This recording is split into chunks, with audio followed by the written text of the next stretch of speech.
All right, let's just jump right into this lifecycle explainer.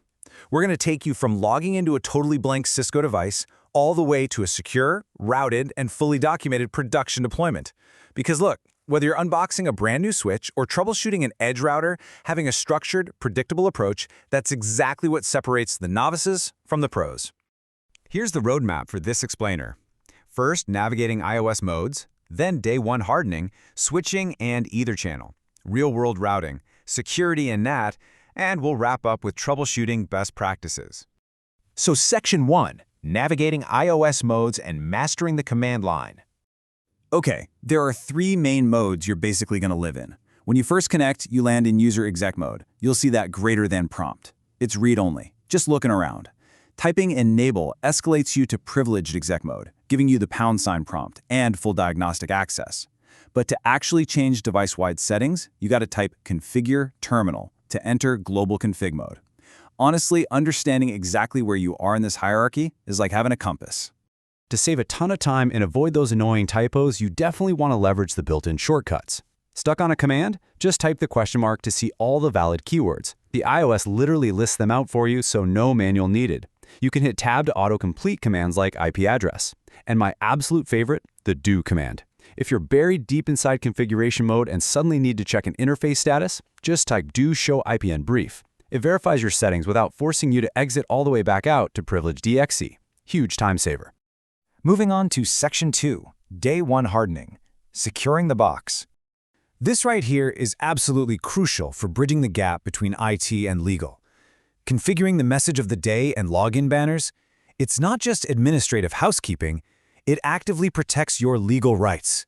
Seriously, if a malicious actor accesses your device and there isn't a warning banner explicitly prohibiting unauthorized access, prosecuting them becomes significantly harder.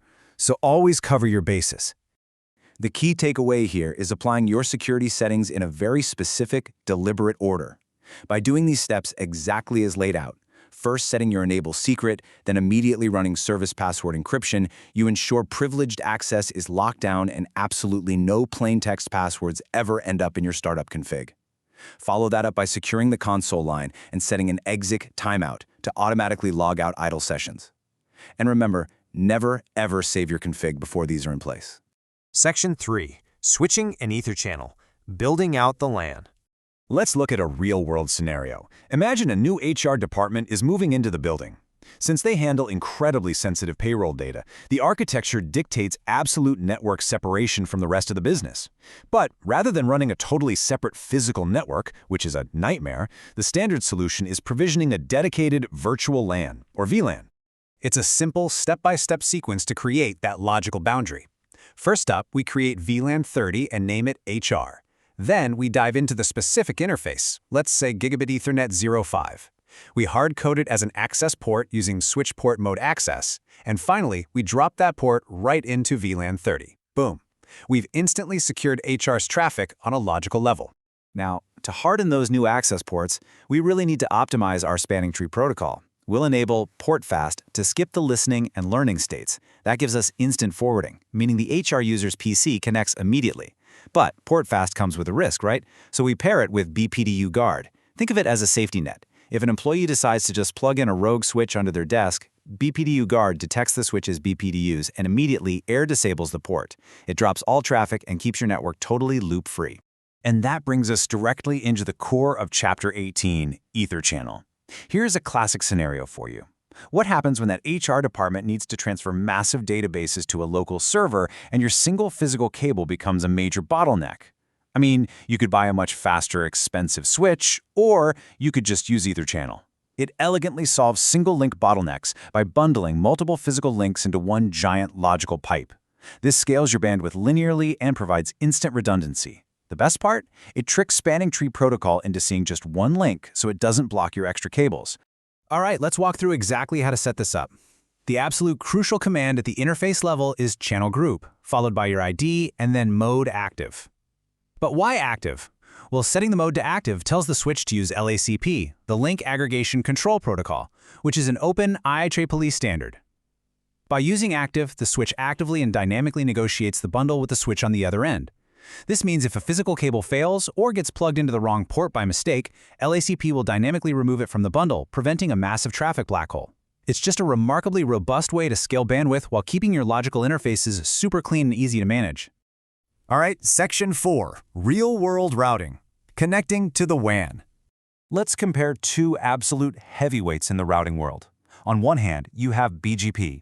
It's policy-based and strictly used for external ISP peering, literally the protocol that runs the global internet. But on the other hand, EIGRP is your internal champion. EIGRP uses the dual algorithm, which actually pre-calculates backup routes called feasible successors. This is what allows for incredibly fast failover internally. If a primary path drops, EIGRP switches to that backup path instantly, without having to pause and recalculate the whole topology. It's a real game changer. So to bring up a new router in an existing EIGRP domain, just follow these 3 steps. Enter the process using router EIGRP, followed by your autonomous system number. And remember, that has to match your peers. Then assign a stable, unique router ID so the network knows exactly who is who. And finally, advertise your connected networks using wildcard masks. That establishes your neighbor adjacency so you can start dynamically sharing routes. Section 5, Security and NAT, Protecting and Translating Traffic. As we all know, dealing with IPv4 exhaustion means we usually have hundreds of private internal IP addresses, but maybe only a single public IP provided by our ISP. The standard go-to deployment to solve this is PAT, or Port Address Translation. Configured on Cisco devices using the overload keyword, PAT works a bit of magic.